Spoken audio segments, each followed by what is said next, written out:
As you read in the Implementing Bologna in your classroom article, student learning outcomes have a variety of definitions. One thing that all definitions agree upon is that learning outcomes define what students can do or demonstrate upon program completion. Why are student learning outcomes important? To begin with, they help focus faculty and administrator attention on the goals and purposes of the program. They help people decide what the most important aspects of the learning are. A new document, Principles for Effective Assessment of Student Achievement, maintains that institutions should be able to define and evaluate how their students are learning. More specifically, institutions should be able to describe the kinds of experiences that they expect students to have inside and outside the classroom. Student learning outcomes also help to focus curriculum. All courses should be aligned to at least one of the program's learning outcomes.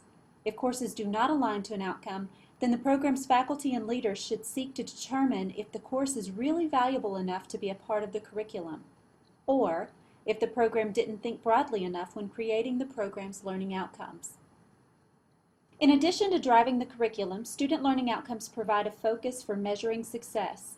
Historically, success in a program has been measured by grades and GPAs. Unfortunately, neither of these are great indicators of a student's mastery of a concept or skill. Anyone that has been in school for long enough can tell a story of how an A in one class required great effort and focus, and an A in another class was easily earned. Not all grades are created equally. For that reason, assessment professionals encourage competency-based evaluation.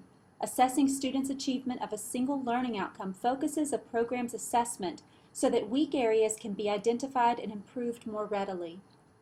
Not all learning outcomes are created equally. Faculty are more likely familiar with course-level outcomes instead of program-level outcomes. These two things are related, but they are not the same.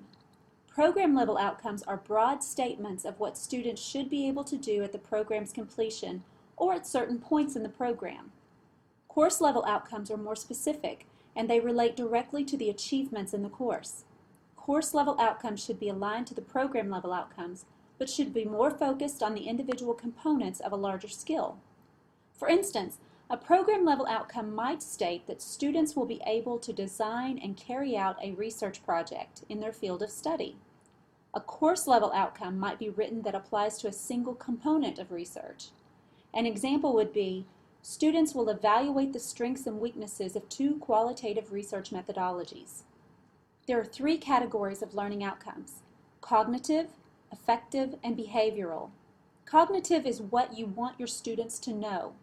Affective is what you want your students to care about, and behavioral is what you want your students to be able to do. When writing any of these types of learning outcomes, you may want to follow the SMART guide.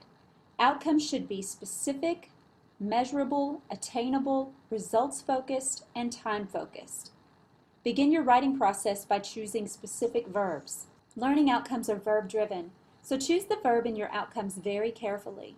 Specific verbs like write, analyze, research, and critique help focus the program's assessment process. An outcome that states students will write a research paper is much clearer than one that states students should be able to do research. The first makes it clear that students will write. The second is far less clear. Is the student to collect data, review literature, or establish a hypothesis?